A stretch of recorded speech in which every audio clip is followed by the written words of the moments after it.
और अगर कोई ज़मींदार कोई करोड़ों की बात कर रहा है तो क्या हमारे ज़मींदार का नसीब नहीं है ये? क्या उसने सारी उम्र ही जब से पाकिस्तान बना है अब तक कि उसने अपनी दकियानुसी हालत में ही रहना? क्या उसका नसीब नहीं है कि वो अच्छे पैसे उसके पास भी हैं?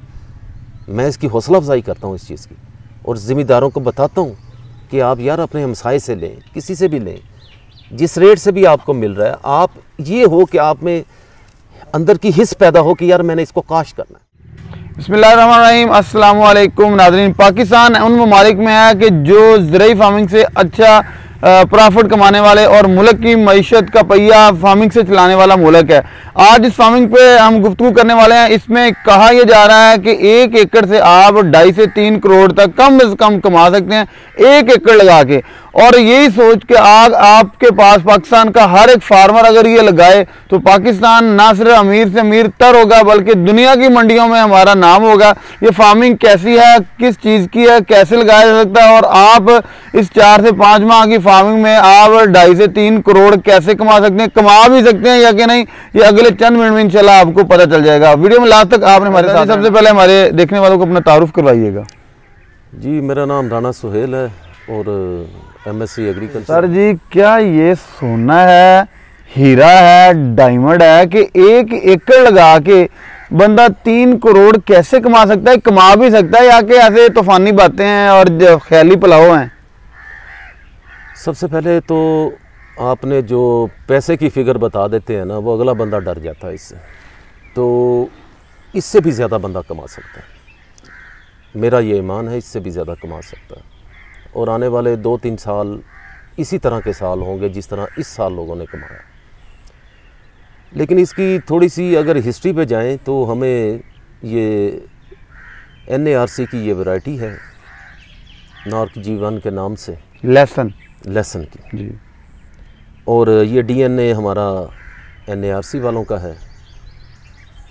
और सबसे बड़ी इस लेसन की ये खूबी है कि इसका जो उगाव है वो 100% है, और फिर इसकी जो प्रोडक्शन बाद में प्रोडक्शन टेक्नोलॉजी आएगी, इसकी फी एकड़ जो पैदावार है वो आप अपने बेहतरीन चीज़ों को सिलेक्ट करके इस साल भी माशाल्लाह 630 मन पर एकड़, यही इसकी वैरायटी की खूबसूरती है कि ये जिस बंदे ने साइल का जितना ध्यान करेगा, क्योंकि ज़मीन भी उसका ध्यान करेगी, और अगर हम इस बात को फॉलो कर लेते हैं कि ज़मीन की प्रेपरेशन कैसी होनी चाहिए इसके लिए, और फिर इसको मैक्सिमम इसका जो है, क्योंकि NARC वालों ने ये कहा है कि 20 मन मिनिमम 20 मन इसका जो सीड है वो फी एकड़ आपने इस्तेमाल करना है। सर जी, मेरा एक सवाल है, जनरल सवाल है, ये हमारे फार्मर्स का है, छोटे ज़मींदार का है, किसानों का है कि यार हमारा जो देसी लहसुन है बाज़ार में हम लेके जाएं पीक के दिनों में वो ज़्यादा से ज़्यादा 400 रुपये किलो बिक जाता है, 500 रुपये किलो बिक जाता है ज़्यादा से ज़्यादा। फिर आम आज के जो ये जो याम है यहाँ 150 से 200 रुपये के जी मंडी में बिक रहा है देसी लहसुन।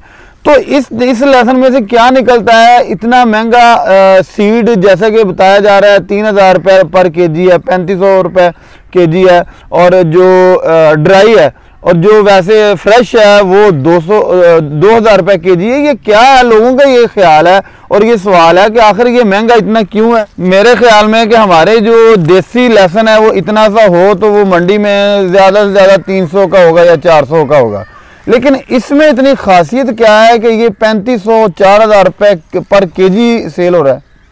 अभी ये है ना जी कि इसको गुज़श्ता 5 साल हो गए हैं, लोग इसको सोइंग कर रहे हैं।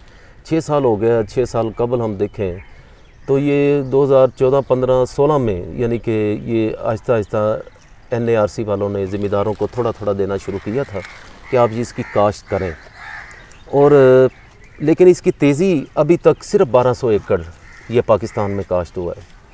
तो 1200 एकड़ देख लें कि जहाँ पे करोड़ों एकड़ पंजाब में, पाकिस्तान में ये मुख्तलिफ़ क्रॉप के हमारे एग्रीकल्चर में आ रहे हैं, तो इसका सिर्फ 1200 यानी कि इसका बिल्कुल ना होने के बराबर है। ना होने के बराबर है कि 1200 एकड़ और करोड़ों में एकड़ों में हो, तो इसका कहाँ पे आप फिगर फॉल करेंगे? सर जी होता ऐसे है, मुल्क की ज़रूरियात है ना जी, जो हमारी मुल्क की ज़रूरियात हैं उसमें हमने पहले यानी कि हमारे पास जितनी वैरायटीज़ चल रही थी, अब पिछले साल से और इस साल से कुछ लोगों की अवेयरनेस में इजाफा हुआ है कि जो मैक्सिमम यील्ड दे हमें वो क्रॉप की तरफ जाना चाहिए। जिस तरह दुनिया इस वक्त सिर्फ हाइब्रिडाइजेशन की तरफ है कि हमने फी एकड़ पैदावार बढ़ानी है, ये फार्मूला चल रहा है। आप तो कितने अरसे से NARC ने माशाल्लाह जो है ये एक बड़ा इनकलाबी प्रोग्राम जिस ज़िम्मेदार के लिए शुरू किया है। अभी अवेयरनेस के में बहुत बड़े गैप हैं, अभी लोगों के पास बड़ा वक़्त है और इसका मैं जो फ्यूचर देख रहा हूँ ये बहुत तवील है, तकरीबन 20-25 साल तक भी।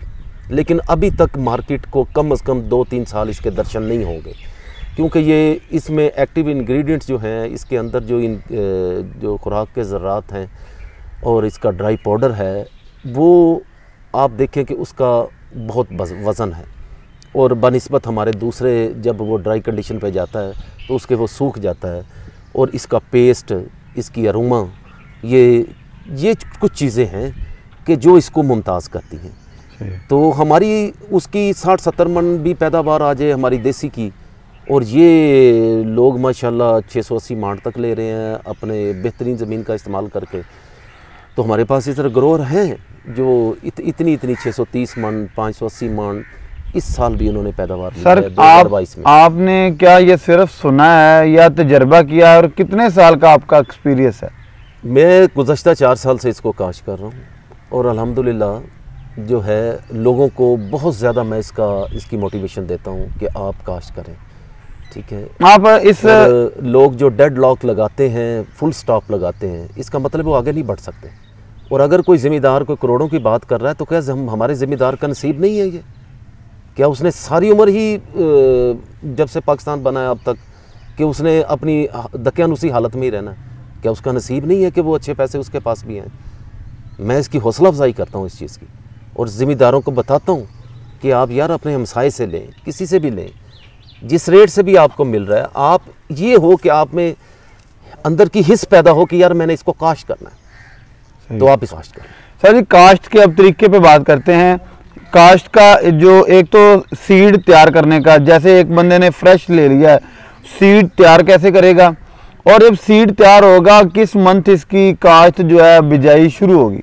हमारे पंजाब में जो इसकी काश्त है ना जी, जहाँ पे हम बैठ के अब बात कर रहे हैं, तो हमारी 10वें माह में 10 अक्टूबर में ये 10 से 20 के दरमियान, यानी इसका टेम्परेचर जो है वो बड़ा काउंट करता है। तो वो 20 से ऊपर यानी कि अगर 22 तक हो टेम्परेचर तो इसका बड़ा अच्छा टेम्परेचर होता है इसकी सोइंग का।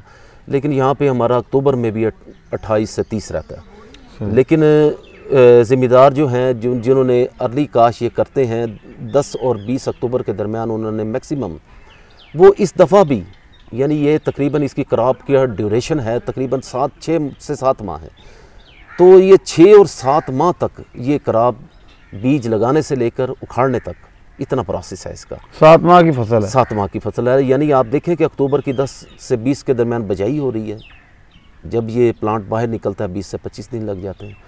और जो है इसकी फिर हार्वेस्टिंग जो है वो जाके आपको मई के तकरीबन 10 से लेके 20 के दरमियान ये स्टार्ट होती है मई के।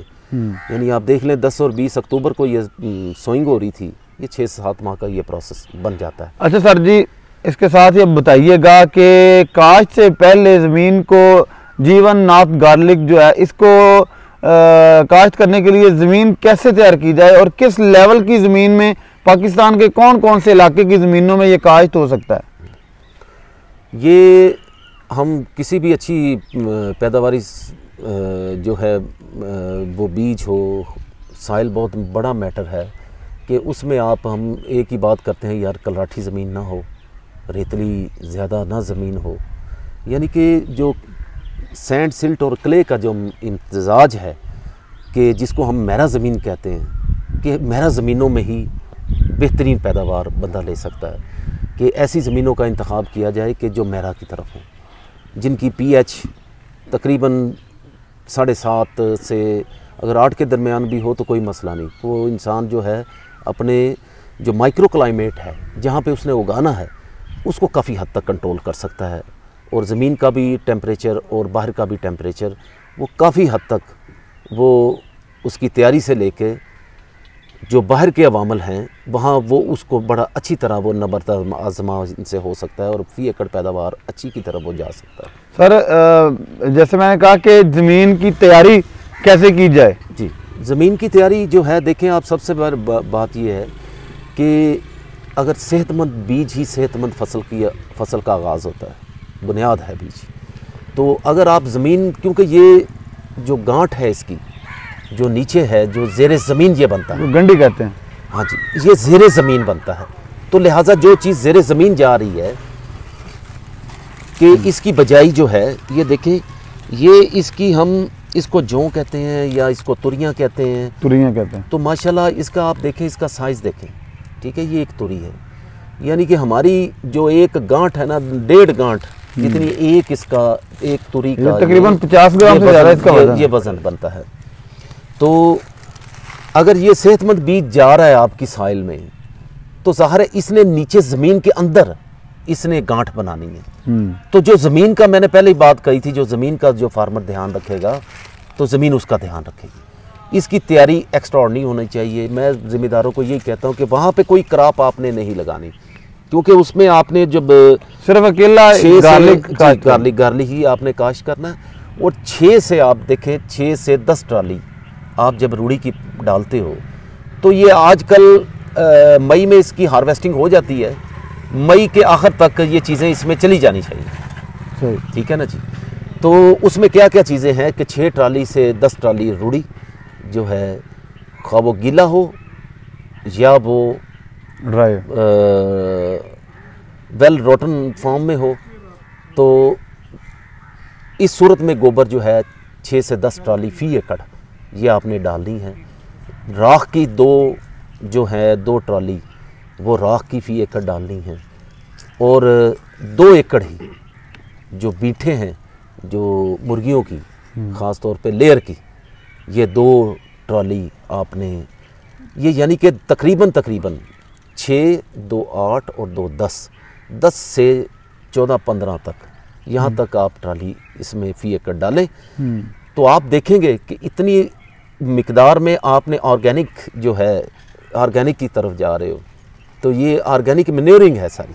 फिर हल चला देना एक तो हल चला के आप बार बार बरसात आनी है, बारिशें होनी है, तो ये 4 माह के बाद, यानी कि अभी पूरा 4 माह पीरियड पड़ा है आपको ज़मीन की खिदमत करने के लिए।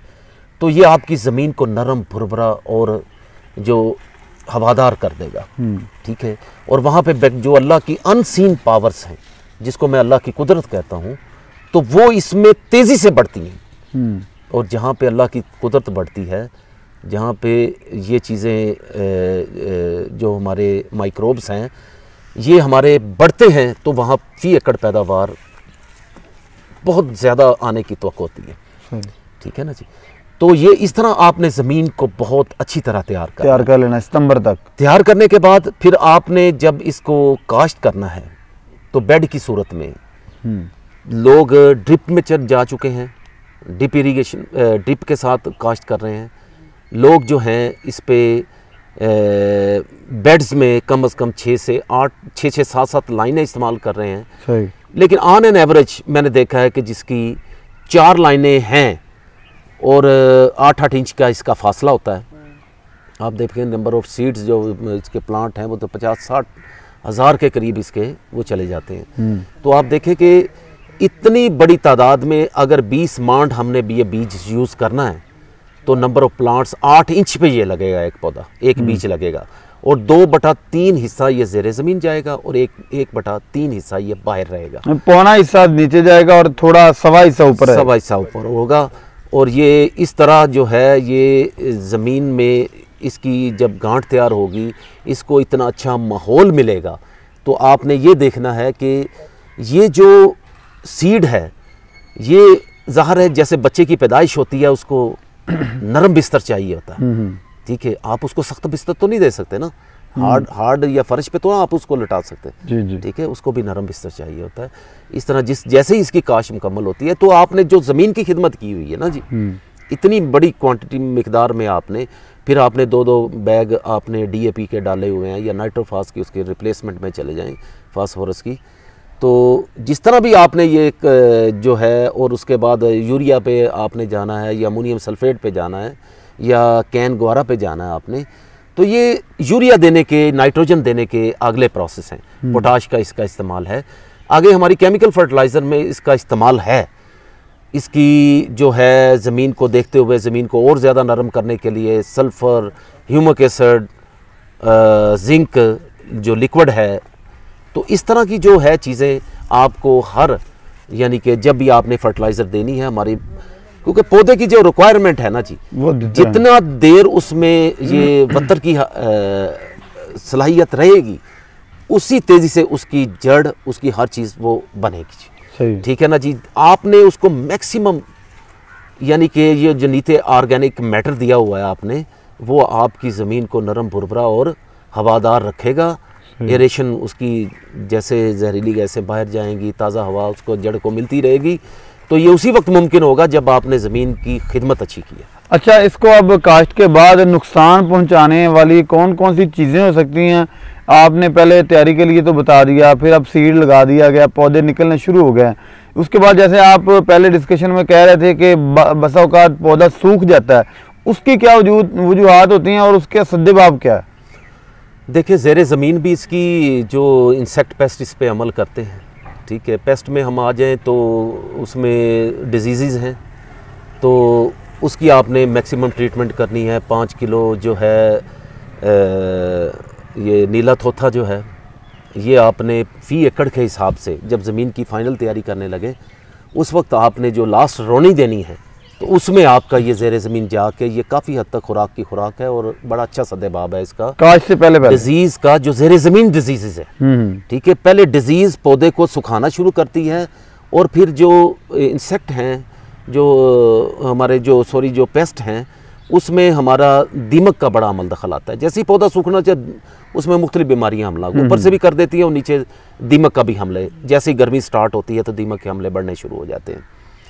तो इस तरह जो है ऊपर इसकी क्रॉप प्रोटेक्शन में हमने जब देखना है, प्लांट प्रोटेक्शन में जाना है हमने, तो उसमें मुख्तलिफ डिजीज़ इस पर हमला करती हैं। इसमें टेम्परेचर की जो वेरिएशंस हैं, हमारे ये मौसमी तब्दीलियाँ जो हैं हमारे मुल्क को, ये 5वें नंबर पे पाकिस्तान है पूरी दुनिया में 210 ममालिक में, कि यहाँ पे जो हमारे मौसमियाती तब्दीलियाँ हैं, वो हमारी क्रॉप को इतना डैमेज कर रही हैं कि इतनी ज़्यादा बीमारियाँ जो हवा में हैं हर वक्त उसके जरासीम मौजूद हैं, सिर्फ वो टेम्परेचर के मोहताज हैं, इसलिए वो ऊपर से भी हमला करते हैं, ज़ेर ज़मीन भी हमला हो रहा है। तो ये अच्छी मैनेजमेंट में, ज़िम्मेदार की अच्छी मैनेजमेंट में, वो इसको हर तरह से कंट्रोल करने की पोजीशन में जाता है और अच्छी पैदावार लेता है। जिस तरह लोग ले रहे हैं इसकी पैदावार, और इसकी फ़ी एकड़ पैदावार इससे भी ज़्यादा आ सकती है। मैं कह रहा हूँ इससे भी ज़्यादा आ सकती है कि एक बंदा अगर कोई सेहतमंद जो सीड है वो अगर 22 मन से 30 मन इस्तेमाल कर रहा है, और जो दरमियाने जो साइज़ का सीड है तो वो भी जीवा नहीं है, लेकिन वो लोग इस्तेमाल कर रहे हैं वो तकरीबन 15 से 16, और उससे भी जो हल्का सीड है वो लोग इस्तेमाल कर रहे हैं 12 से 13 मान। लेकिन जो हेल्दी सीड होगा वो हेल्दी फसल की आगाज़ होता है, तो हेल्दी सीड की तरफ हमें जाना चाहिए। 1 एकड़ पे आप क्या समझते हैं कि टोटल इन्वेस्टमेंट कितनी हो जाएगी सीड की और उससे पहले तैयारी की? अगर किसी की घर की अपनी ज़मीन है, उस पर 1 एकड़ की कितनी इन्वेस्टमेंट होगी? सर, जब भी आपने मैं न्यू कस्टमर जो हैं, मैं उनको यही बात करना उनसे चाहता हूँ, ये मेरा ख़ुद सवाल था एक, और कि जब भी तजर्बा करना हो ना, बड़े छोटे पैमाने पे करें। अगर 680 मांड एक बंदा ले रहा है, तो उसमें आप देखें कि उसकी फ़ी एकड़ जो है वो कितनी बनती है। सॉरी, आपने जो उसका फ़ी कनाल, उसमें 8 कनालें हैं 1 एकड़ में, और 1 एकड़ के हिसाब से उसकी कितनी बन रही है, वो तकरीबन 70-80 मांड ले रहा है एक कनाल से। तो अगर आप 1 कनाल पे इस्तेमाल कर लें तो आपका 1 एकड़ का सीड बन जाएगा। ठीक है ना, ये छोटे पैमाने पे आपका तजर्बा होगा, और आपसे उससे अगले साल आपका घर का सीड होगा, उसको फिर 1 एकड़ में आपके 6 से 8 एकड़, जैसे कि आप अभी अभी आप कास्ट के लिए सीड तैयार कर रहे हैं, तो आपका क्या एस्टिमेट है कि आइंदा दिनों में जब इसको कास्ट किया जाएगा 1 एकड़ पे तकरीबन कितना खर्चा आ जाएगा? जो खर्चे की बात है ना जी, वो खर्चे आपने खुद हैंडल करने हैं। कि जैसे मैंने सीड का कहा है कि आप छोटे पैमाने पे शुरू हो जाएं। अगर एक बंदा आज का अगर यानी कि उसको वो 5,000 रुपये kg या 6,000 रुपये kg के हिसाब से ड्राई सीड ले रहा है, तो आप देखें कि उसको कम से कम एक कनाल के ऊपर 100 kg चाहिए, 2.5 मन उसको चाहिए फी एकड़ फी कनाल। तो देखें वो अगर उस पे अगर वो 5-6 लाख रुपए का खर्चा कर रहा है कनाल के ऊपर, और ऊपर फर्टिलाइज़र और पेस्टिसाइड और दूसरी कैरेज में मुख्तलिफ चीज़ें आती हैं, तो उसमें अगर अपनी क्रॉप को वो तकरीबन मेरा अंदाज़ा है कि वो 4-5 लाख का 6 लाख का तो उसका सीड बन गया, और उसके बाद उसने 1-1.5 लाख रुपए ऊपर ख़र्चा कर दिया। ठीक है, फिर आप देखें कि 7-8 लाख से उसका आगाज़ है और उसने 1 एकड़ का बीज बना लिया। ये उसकी सबसे बड़ी कामयाबी। सही है, आहिस्ता बढ़ना चाहिए, एकदम नहीं आना चाहिए इसमें। बहुत शुक्रिया भाई, जो इन्वेस्टर हैं वो तो माशाल्लाह आ सकते हैं, वो कर सकते हैं, लोग कर भी रहे हैं, इसलिए इसका रेट जो है ये बढ़ रहा है। अभी सिर्फ फार्मर टू फार्मर चल रहा है, क्योंकि अभी 1200 एकड़ की तो सिर्फ काश्त है। सही है, अभी इसका बहुत बड़ा गैप है, बहुत बड़ा गैप है। जो भाई इन होना चाहें वो लाजमीन हो। सही, जो मीडियोकर हैं, अच्छे जो जिनके सोर्सेज अच्छे हैं, वो अपने हिसाब से अपनी तरतीब दे ले, कनाल से शुरू हो जाए, एकड़ से शुरू हो, जिस तरह भी है। आप सर इस दफ़ा कितने एकड़ पे काश्त कर रहे हैं? जी मैं इंशाल्लाह इस दफ़ा 3 एकड़ पे जा रहा हूँ खुद, क्योंकि ये मेरी गुज़श्ता 3-4 चौथा साल है इस दफ़ा। तो यहाँ पे आहिस्ता आहिस्ता पहुँचा हूँ, तो 4 एकड़ पे इंशाल्लाह काश्त करूँगा। फिर अगले साल इसको सेलिंग पोजीशन पे भी आऊँगा, और कम से कम इसको 10 से 12 एकड़ 15 एकड़ तक जाऊँगा। बहुत शुक्रिया सर जी। व्यूअर्स, जीवन गार्लिक जो है नॉर्थ जीवन, इसके हवाले से जितनी मालूमात हमें मिल सकी आपके सामने शेयर की। अगर आपका कोई सवाल हो तो आप कमेंट बॉक्स में कमेंट कर सकते हैं। इसके साथ ही अपने मेज़बान हाफिज़ खान को इजाज़त, नई वीडियो में मिलेंगे, तब तक के लिए अल्लाह ने के।